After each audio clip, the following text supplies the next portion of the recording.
Uma mulher branca estapeia um homem negro em um posto de gasolina. Ela fica chocada quando ele revida. O confronto racial que ninguém esperava testemunhar expõe as complexas dinâmicas de poder que ainda permeiam nossa sociedade. Antes de começarmos, não se esqueça de se inscrever no canal e comentar de onde você está assistindo. O sol castigava o asfalto naquela tarde de verão em Cedro Alto, fazendo o ar tremer sobre as bombas de combustível. João Silva ajustava o boné enquanto observava os números rodando no painel da bomba.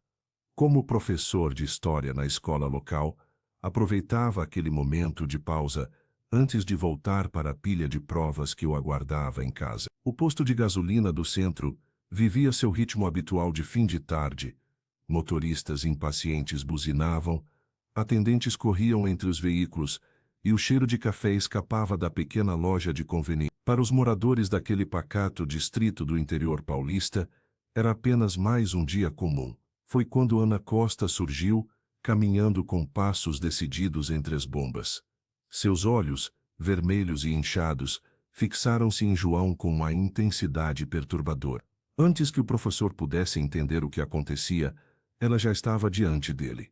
"Você acha que pode fazer isso e sair impune?" gritou Ana, atraindo olhares curiosos. João franziu o senho, genuinamente confuso. "Desculpe, mas do que você está..." O tapa veio sem aviso. A mão de Ana atingiu o rosto do professor com força suficiente para fazer sua cabeça virar.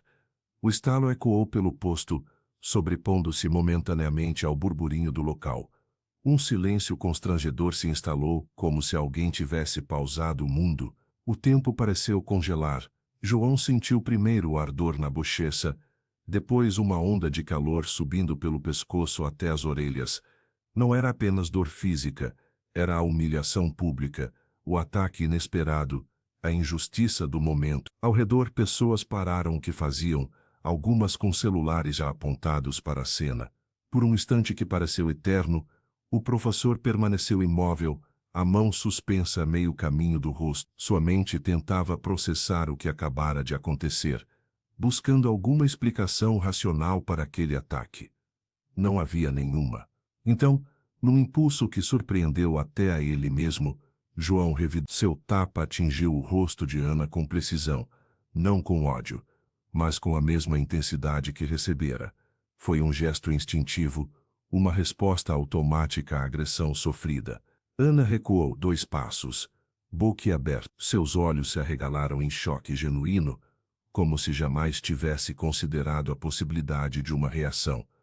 Por um segundo, o posto inteiro prendeu a respiração. Você me bateu", balbuciou ela, a mão tremendo sobre a marca vermelha em sua face. Pedro Santos, o gerente do posto, emergiu de trás do balcão, o celular já na mão, trocando olhares nervosos com os funcionários. Em questão de minutos, aquele confronto inesperado deixaria de ser um incidente local para se tornar a manchete que dividiria Cedro Alto. As imagens da câmera de segurança do posto não demoraram a vazar. Em menos de 2 horas, o vídeo já circulava em todos os grupos de WhatsApp de Cedro Alto. João Silva aparecia nitidamente constrangido após o tapa, seu rosto expressando uma mistura de dor e incredulidade. Ana Costa, por sua vez, sumia rapidamente entre os veículos estacionados, como se tentasse escapar não apenas da situação, mas também das consequências de seu próprio descontrole. "Vocês viram o que aconteceu no posto do centro?" perguntavam os moradores uns aos outros nas ruas. O professor, conhecido por sua calma e integridade, havia se tornado o centro de um debate que dividia opiniões.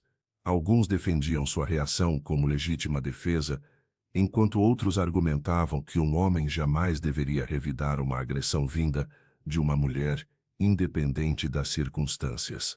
A rádio comunitária dedicou sua programação da tarde inteira ao assunto. O locutor tentava manter a imparcialidade, mas era evidente que até ele estava impactado pela gravidade do incidente. "Estamos recebendo ligações de todos os bairros", anunciava, enquanto vozes exaltadas se alternavam no ar. Na padaria Estrela, tradicional ponto de encontro dos moradores mais antigos, Seu Joaquim afixou uma cópia impressa do vídeo no mural de recados, acrescentando a pergunta: quem está certo? Em poucas horas, dezenas de bilhetes com opiniões divergentes preenchiam o espaço ao redor da imagem. O que mais surpreendia era como Cedro Alto, uma cidade que sempre prezou pela discrição e harmonia aparente, agora se via dividida em lados tão claramente opostos. Nas esquinas, nos estabelecimentos comerciais e até mesmo nas igrejas, o assunto dominava as conversas. João sempre foi um homem íntegro. Defendia uma senhora na fila do banco. Mas existem limites que não se deve ultrapassar. Rebatia o caixa, com expressão severa. O que poucos percebiam, naquele momento inicial, era que a tensão ia muito além de um simples desentendimento. As reações exaltadas revelavam feridas antigas de uma cidade marcada por tradições rígidas e desigualdades silenciadas. Enquanto os primos de Ana, Carlos e Rogério Costa articulavam discretamente formas de amenizar o escândalo, moradores dos bairros periféricos começavam a enxergar no incidente uma oportunidade para questionar privilégios há muito estabelecidos. O celular de João não parava de tocar. Amigos, colegas de trabalho e até desconhecidos buscavam sua versão dos fatos. O professor, porém, mantinha-se em silêncio, tentando processar o turbilhão que sua vida havia se tornado em questão de horas. A noite caiu sobre Cedro Alto, mas o burburinho sobre o incidente no posto de gasolina não diminuiu. O coral da Igreja Batista, grupo onde João Silva sempre emprestava sua voz nas celebrações natalinas, reuniu-se em sessão extraordinária no salão paroquial. As cadeiras de madeira rangiam enquanto os membros discutiam acaloradamente o ocorrido com seu colega de coral, Dona Lúcia Oliveira, senhora de cabelos grisalhos e postura firme, que liderava o grupo há mais de 15 anos, bateu palmas pedindo atenção. O que aconteceu com João é reflexo do que nossa cidade vem ignorando há décadas, declarou, ajustando os óculos na ponta do nariz. A idosa, respeitada por sua sabedoria e trabalho comunitário, já havia preparado folhetos simples, impressos em papel colorido, exigindo justiça e respeito. Não podemos ficar calados desta vez, afirmou enquanto distribuía o material entre os presentes. Alguns coristas hesitaram, temendo represálias, mas a maioria aceitou os papéis com determinação renovada. O grupo decidiu distribuir os folhetos após o culto de domingo, reacendendo laços de comunidade que pareciam adormecidos há anos. Enquanto a mobilização tomava forma na igreja, do outro lado da cidade, no escritório dos fundos do posto de gasolina, Pedro Santos enxugava o suor da testa repetidamente. O gerente do estabelecimento olhava para os lados a cada barulho, como se temesse ser descoberto. Seu celular vibrava insistentemente com mensagens de Carlos Costa, primo de Ana e homem conhecido por sua influência nos círculos políticos locais. Precisamos nos encontrar urgente, dizia a última mensagem. Pedro respondeu com dedos trêmulos, confirmando um encontro discreto para aquela mesma noite. No restaurante afastado do centro, os dois homens se reuniram em uma mesa nos fundos, longe de olhares curiosos. As imagens originais precisam desaparecer, murmurou Carlos, mexendo nervosamente em seu copo. Minha prima não pode ser exposta dessa maneira. Você sabe o que está em jogo para nossa família. O gerente assentiu, engolindo em seco. Já comecei a ditar as cópias de segurança. Posso manipular o ângulo para parecer que ela foi provocada primeiro. Os dois tramavam meticulosamente, trocando ideias sobre como alterar depoimentos de funcionários e clientes que presenciaram o ocorrido. Carlos garantiu que usaria seus contatos para abafar qualquer repercussão negativa, enquanto Pedro se comprometia a fornecer versões editadas das gravações. Ninguém vai acreditar na palavra de um professor contra a nossa, afirmou Carlos com um sorriso confiante, sem perceber que, naquela mesma noite, a comunidade já começava a se mobilizar em apoio a João. A fita de segurança do posto desapareceu na manhã seguinte ao incidente. Pedro Santos, visivelmente nervoso, alegou problemas técnicos quando João Silva foi solicitar as imagens completas. O professor percebeu o olhar evasivo do gerente que checava constantemente o celular enquanto falava. 2 dias depois, um aviso em código apareceu no quadro de informações da prefeitura. A mensagem, aparentemente sobre obras municipais, continha instruções veladas sobre procedimentos de contenção de danos. Amara foi quem primeiro notou a estranheza do comunicado, fotografando antes que fosse removido horas depois.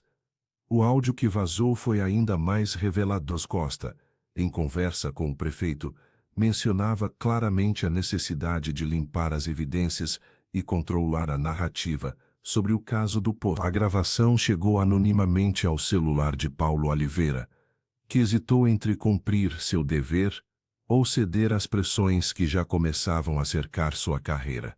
Isso não é coincidência, comentou João com a irmã enquanto tomavam café em casa. Estão tentando apagar o que aconteceu. No pequeno estabelecimento da esquina, Maria Lima transformou seu café em ponto de encontro para quem quisesse discutir o caso. A senhora de 70 anos distribuía panfletos artesanais pedindo justiça e transparência. Entre xícaras de café forte, moradores mais antigos começaram a compartilhar histórias semelhantes. Meu filho foi acusado de roubo sem prova nenhuma em 98. Contou um senhor de cabelos grisalhos. Quando pedimos as imagens da loja, disseram que a câmera estava quebrada naquele dia. Uma mulher de meia idade acrescentou: meu irmão foi demitido da prefeitura depois que denunciou desvio de materiais. Os documentos que ele tinha simplesmente sumiram do departamento. Todas as histórias tinham um padrão. Envolviam moradores negros que nunca conseguiram provar sua versão dos fatos.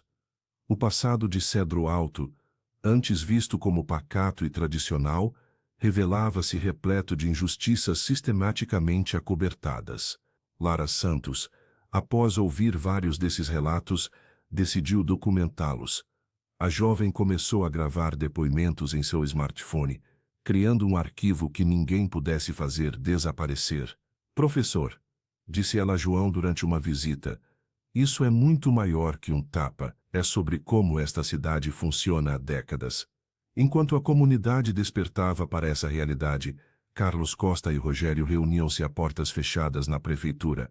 As suspeitas de conluio entre as figuras poderosas de Cedro Alto não eram apenas teorias, eram a engrenagem de um sistema que começava, finalmente, a ser exposto. Ana Costa sentou-se nervosamente diante das câmeras da TV regional, ajeitando os cabelos e ensaiando o olhar de vítima que seu advogado, Renato Mendes, havia recomendado. Após 3 dias de silêncio, ela finalmente apresentava sua versão dos fatos que dividiam Cedro Alto. Foi um momento de descontrole emocional, declarou ela, com a voz embargada.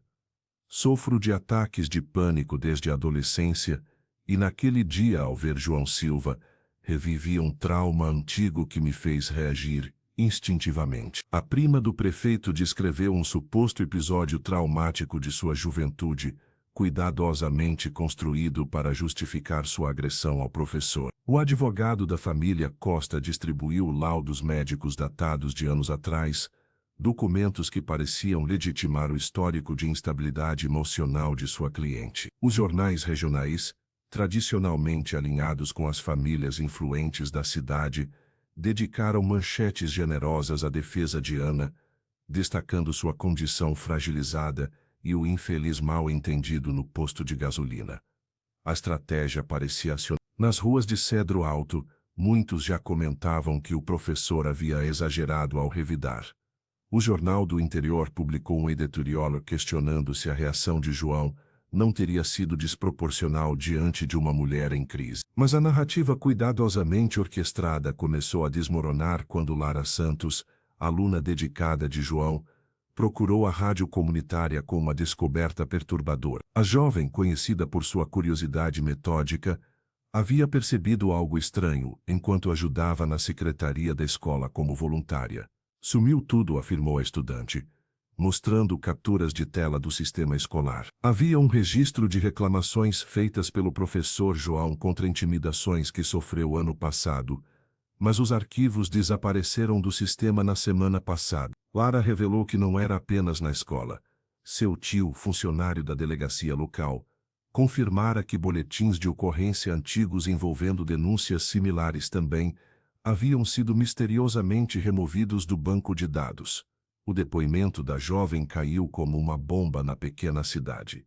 Paulo Oliveira, o promotor que acompanhava o caso, solicitou imediatamente uma auditoria nos sistemas da prefeitura, escola e delegacia.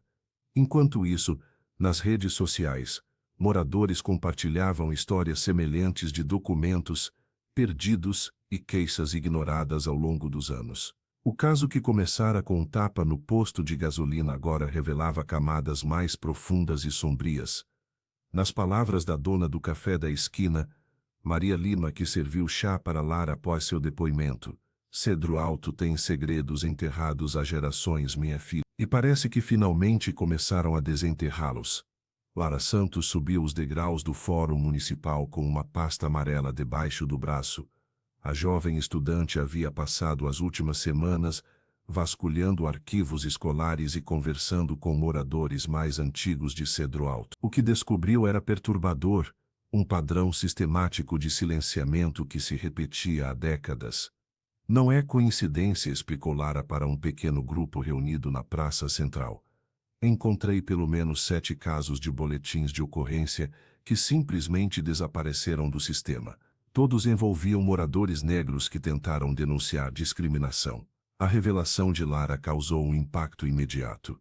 Famílias que por anos acreditavam terem sido casos isolados começaram a se reconhecer como parte de um problema maior. Dona Maria Lima, do Café da Esquina, confirmou o padrão ao relatar como seu próprio filho teve uma denúncia ignorada 3 anos antes.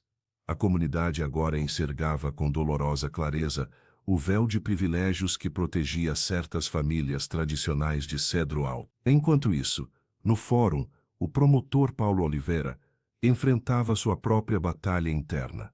Sentado em seu escritório de paredes amareladas, olhava fixamente para o celular onde mensagens anônimas haviam chegado durante a madrugada. "Sabemos que você tem um futuro promissor. Podemos resolver tudo discretamente. Pense na sua carreira." Paulo havia construído sua reputação durante 15 anos de trabalho.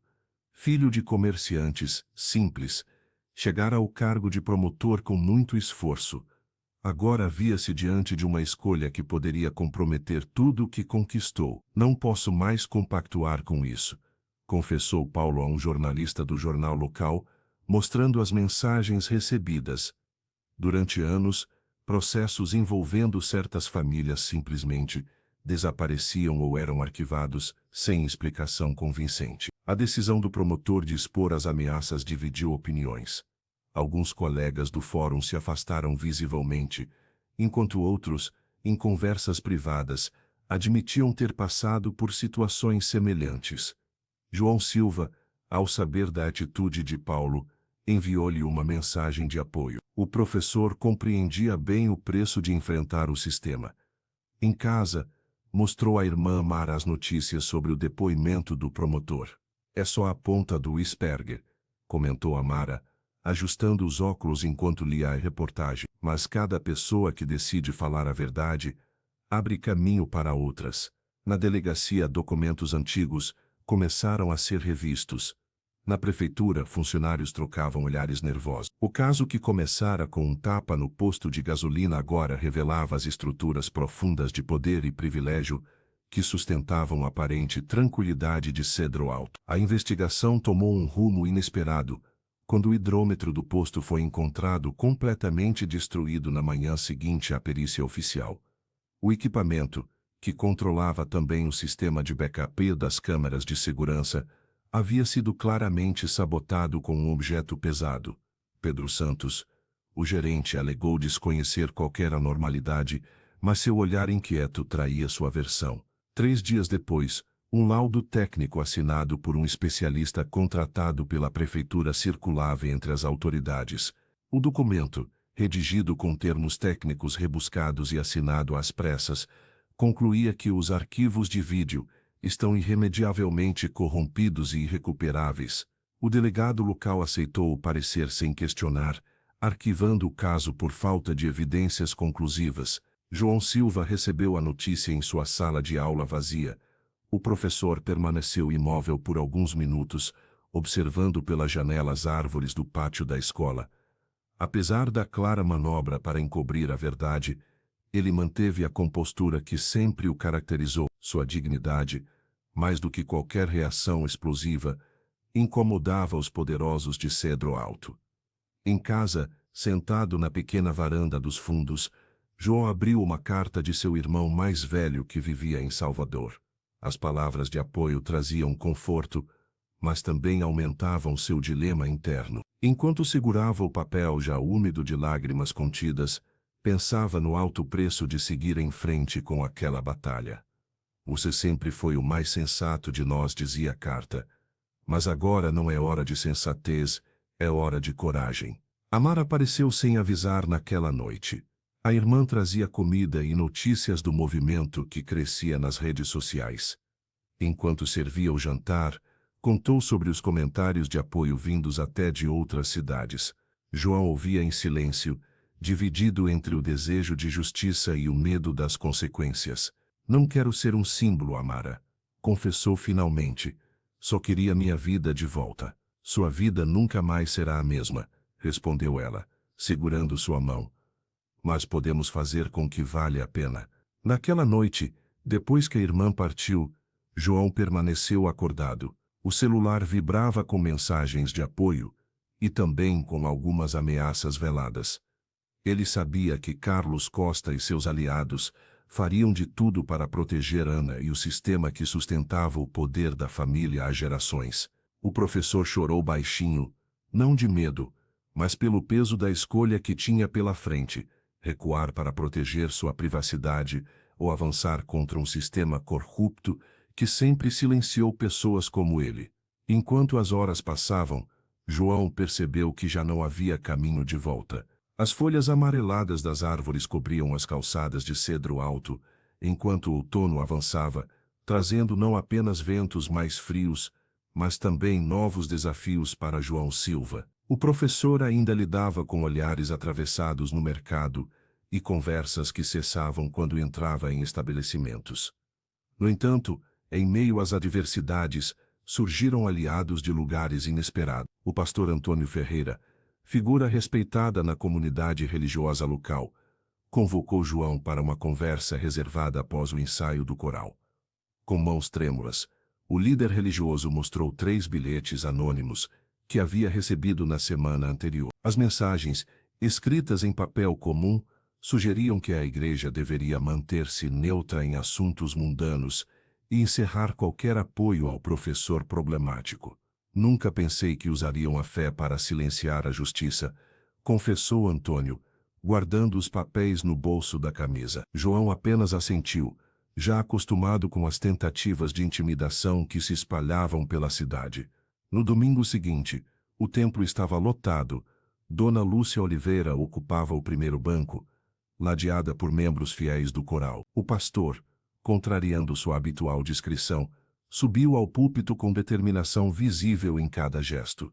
Nossa fé não pode ser cúmplice do silêncio quando a dignidade de um irmão é atacada, declarou Antônio, sua voz ecoando pelas paredes do templo. Recebi ameaças veladas para que abandonássemos nosso apoio ao professor João, mas pergunto, que evangelho pregamos se fechamos os olhos para a injustiça? O discurso caiu como uma bomba entre os fiéis. Enquanto alguns aplaudiam de pé, outros permaneciam sentados, visivelmente desconfortáveis. Uma família inteira, conhecida por seus laços com os Costa, levantou-se e saiu antes mesmo do término do culto. Não esperava tamanha coragem, comentou Amara Silva com o irmão enquanto caminhavam para casa. O pastor arriscou muito hoje. João concordou em silêncio. Sabia que aquele apoio público custaria caro a Antônio. Na semana seguinte, 5 famílias tradicionais deixaram a congregação, levando consigo doações substanciais. O número de presentes nos cultos diminuiu e boatos sobre politização do púlpito corriam pela cidade. Mesmo assim, o gesto do religioso fortaleceu o movimento. Novos rostos apareceram nas reuniões comunitárias. Pessoas que antes temiam se posicionar agora encontravam coragem no exemplo do pastor. A divisão estava clara. De um lado, aqueles que buscavam justiça; do outro, os que preferiam manter as estruturas de poder intactas, mesmo que isso significasse perpetuar injustiças. O outono avançava, e com ele, a certeza de que Cedro Alto jamais seria a mesma. Amara Silva não conseguia dormir desde o incidente no posto de gasolina. Cada vez que fechava os olhos, via o rosto machucado do irmão, marcado não apenas pelo tapa, mas pela humilhação pública. Como professora de matemática na escola estadual de Cedro Alto, ela conhecia bem os corredores do poder local, e sabia que números não mentem, mas pessoas sim. Numa tarde abafada de quinta-feira, Amara iniciou uma petição para reformular o conselho escolar. Não podemos continuar fingindo que vivemos numa cidade justa, explicou para os colegas enquanto recolhia assinaturas na sala dos professores. Alguns desviaram o olhar, temendo retaliações.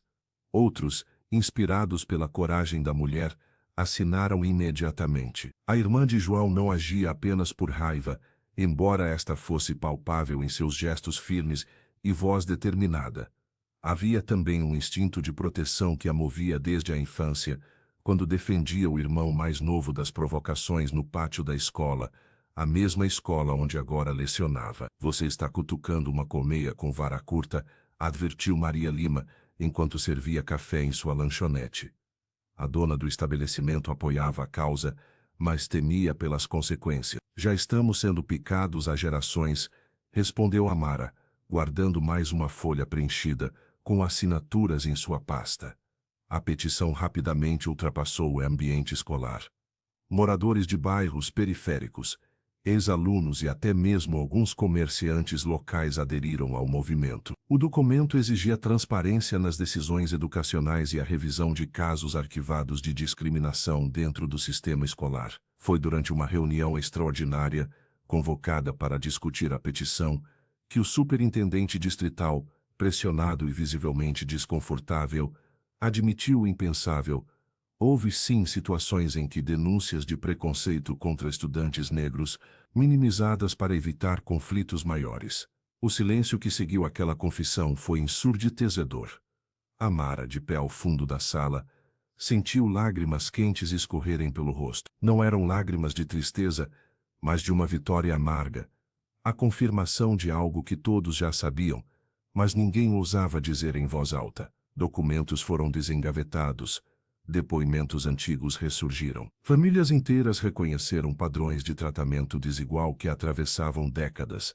A professora havia desenterrado não apenas ressentimentos, mas provas secretas de um sistema que protegia alguns às custas de muitos. Na manhã seguinte, o telefone não parou de tocar. Jornais regionais, grupos comunitários e até mesmo políticos de oposição queriam falar com Amara. A estrutura de poder de Cedro Alto, construída sobre silêncios forçados e acordos obscuros, começava a mostrar suas primeiras e irreparáveis rachaduras. As flores desabrochavam nas praças de Cedro Alto, quando a cidade foi sacudida por uma revelação que mudaria tudo. O memorando interno do gabinete do prefeito Rogério Costa, primo de Ana, foi vazado anonimamente para o jornal local. O documento, com timbre oficial e assinatura reconhecível, detalhava instruções explícitas para que funcionários municipais filtrassem e arquivassem permanentemente reclamações consideradas problemáticas ou potencialmente desestabilizadoras. Lara Santos, que havia se tornado uma figura central na mobilização por justiça, decidiu transformar sua indignação em ação concreta.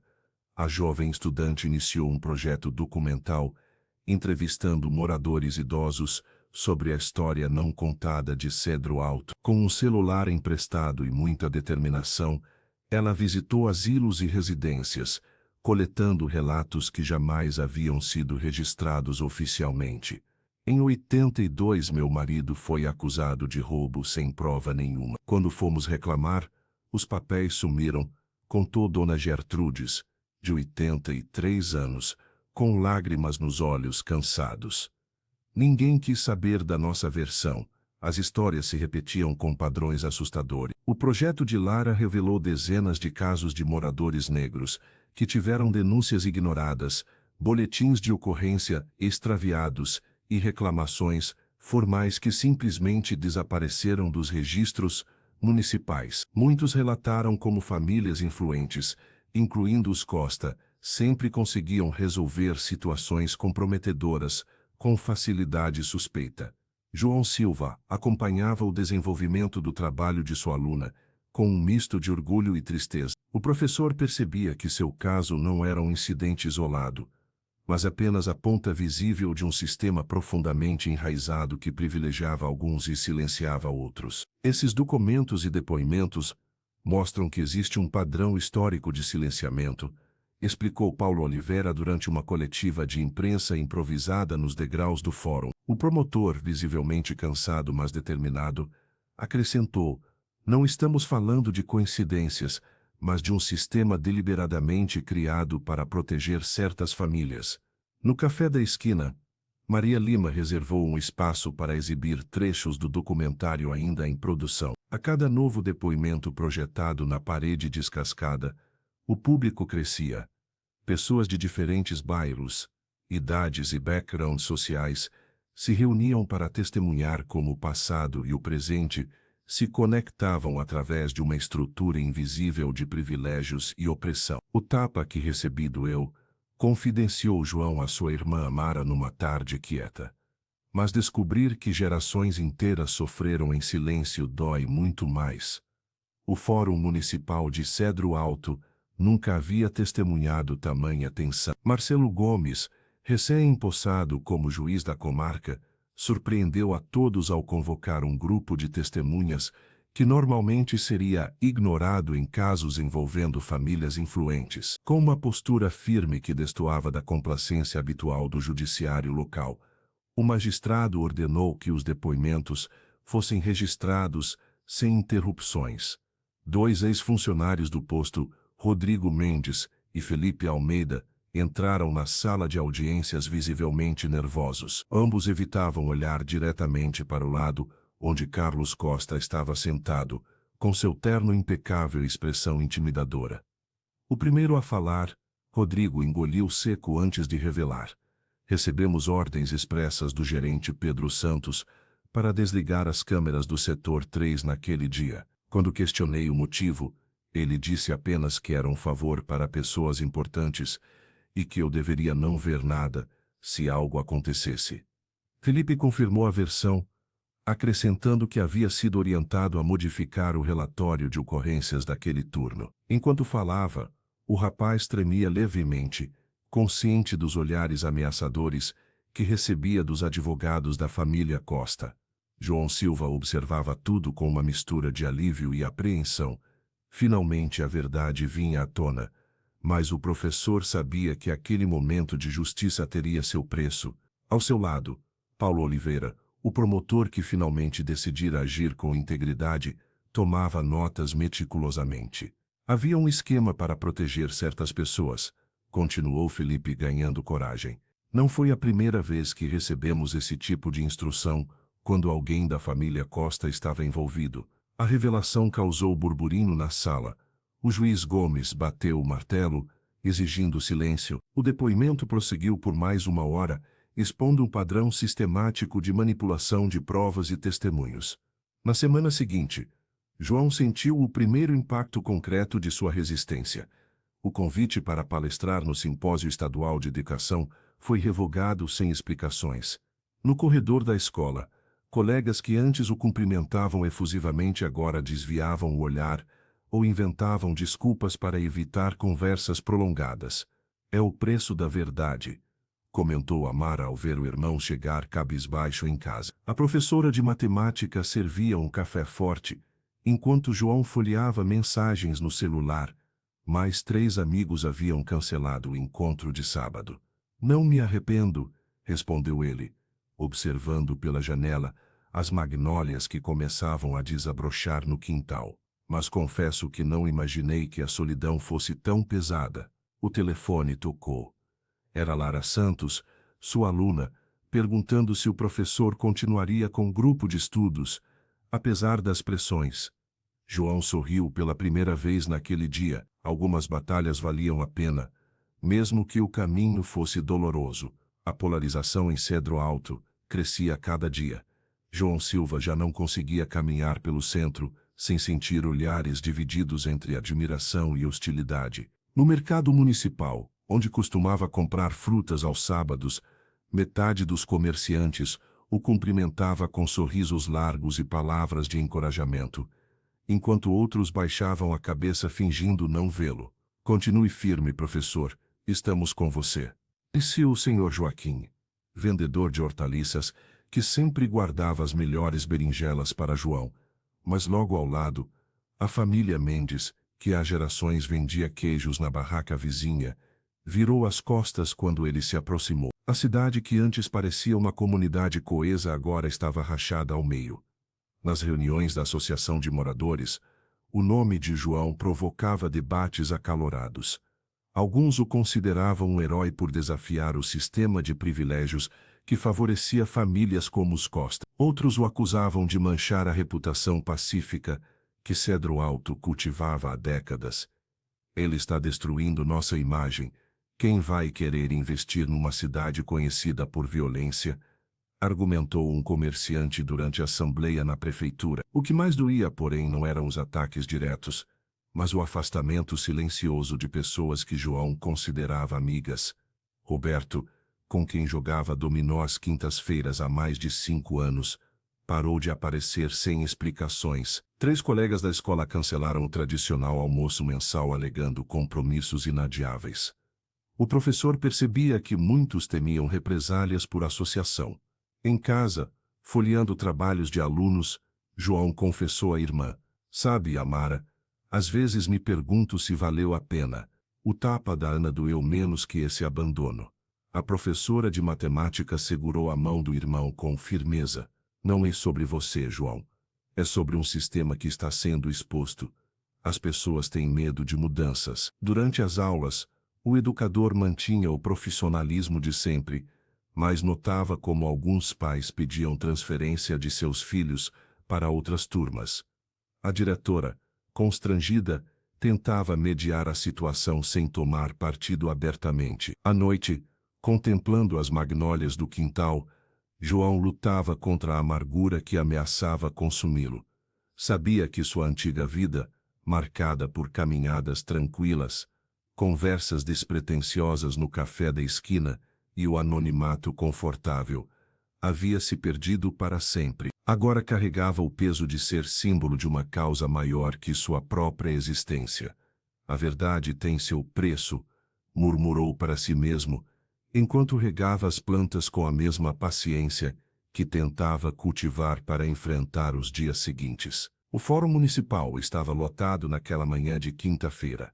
Rogério Costa entrou com passos firmes, ajeitando a gravata azul marinho enquanto cumprimentava alguns conhecidos com acenos discretos. O prefeito de Cedro Alto, acostumado a dominar qualquer ambiente, parecia invencível com seu terno impecável e o queixo erguido em desafio.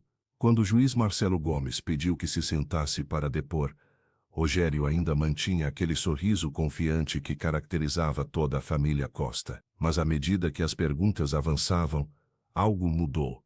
O semblante arrogante foi se desfazendo como areia entre os dedos. "O senhor autorizou a remoção das imagens de segurança do posto?" perguntou o promotor Paulo Oliveira, segurando um documento com mãos que já não tremiam. Rogério engoliu em seco. Seus olhos percorreram o recinto, encontrando João Silva sentado na terceira fileira, ao lado da irmã Amara. O professor o encarava sem ódio, apenas com uma dignidade silenciosa que parecia perfurar sua armadura de poder. "Foi para proteger a cidade de um escândalo desnecessário", respondeu finalmente o prefeito, sua voz perdendo a firmeza habitual. Cedro Alto não precisava dessa exposição. O burburinho tomou conta da sala. Paulo continuou, implacável: "Proteger a cidade ou proteger sua prima Ana?" O silêncio que se seguiu foi ensurdecedor. Rogério passou a mão pelo rosto, subitamente envelhecido. A máscara de confiança havia se despedaçado completamente.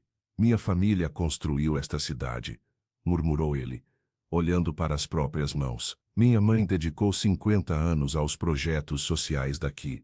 Não podíamos permitir que o nome dos Costa fosse manchado por um incidente."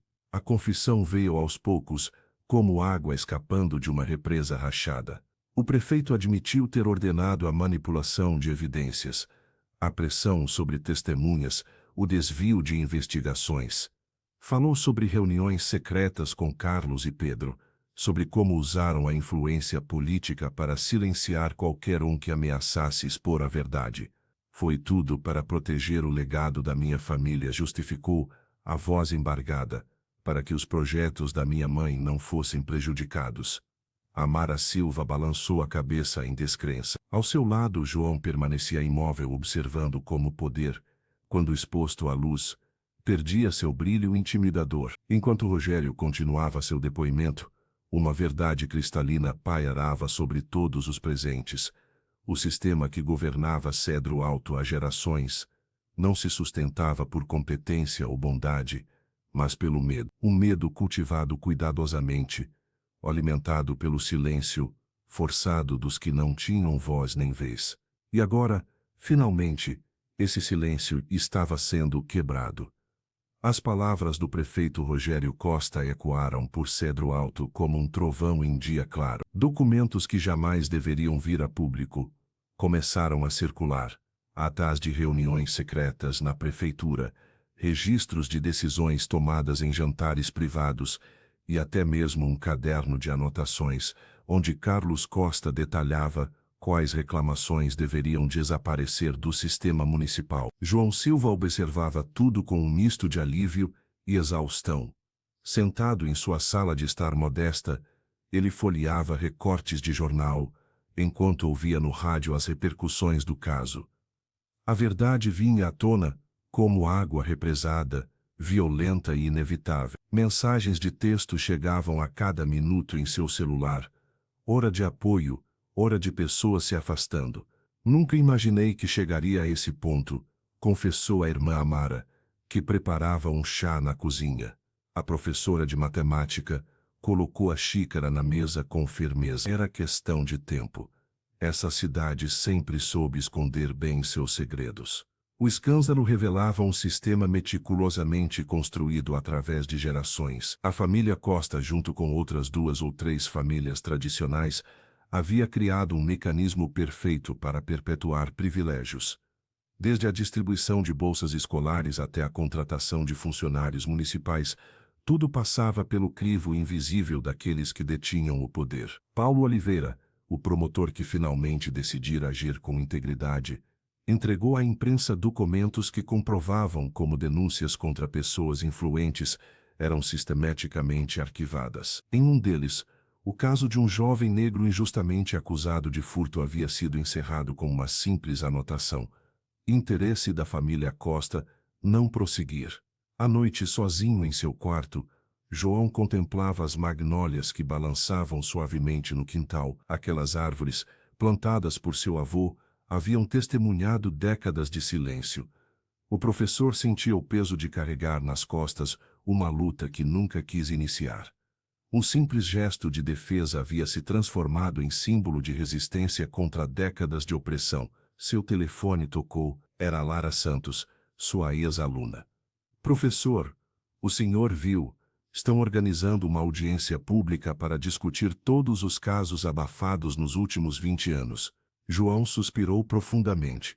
Estava cansado, mas sabia que precisava continuar.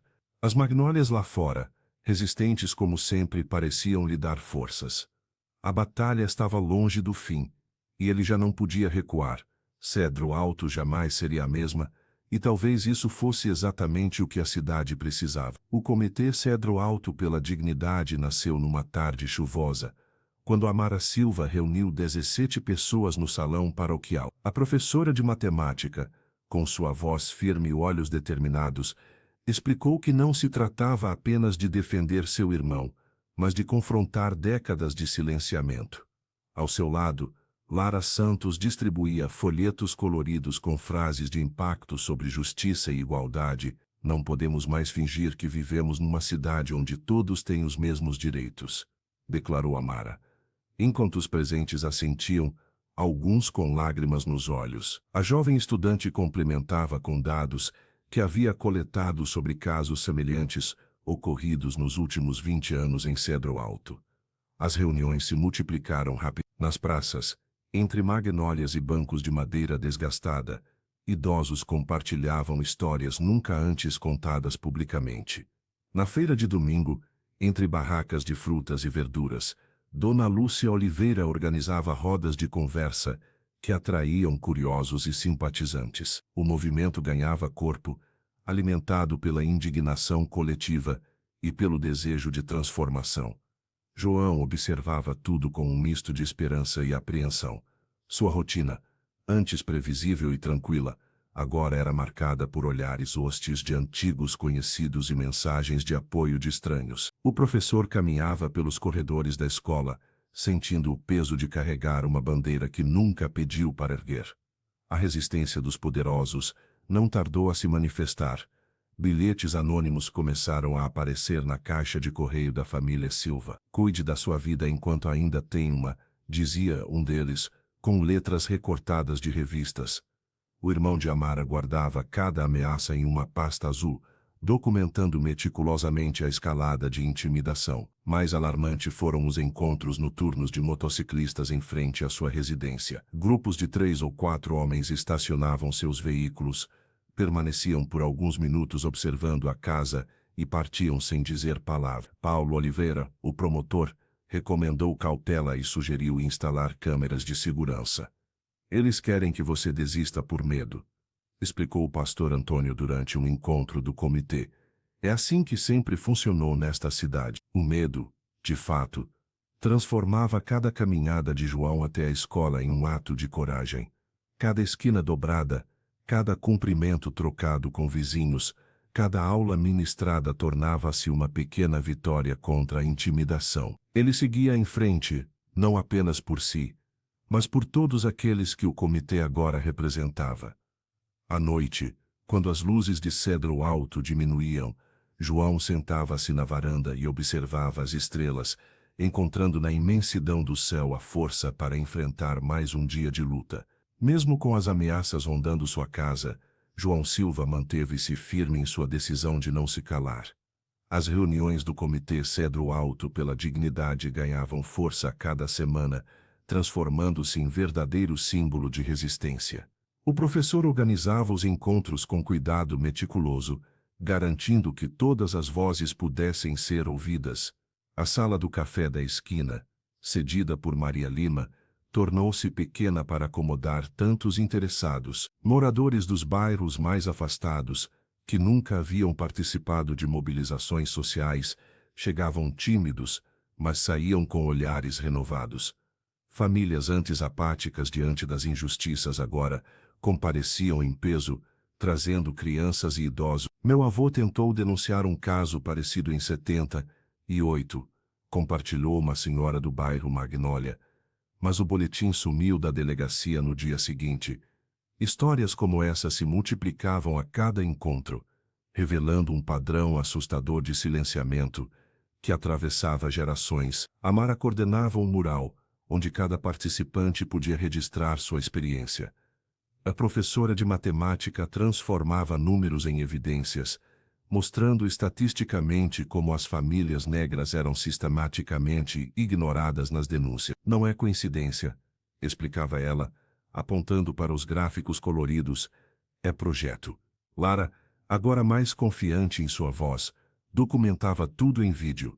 A jovem estudante captava não apenas os depoimentos, mas os olhares, os suspiros, as lágrimas contidas que revelavam mais que palavras. Seu material bruto já somava dezenas de horas de gravação.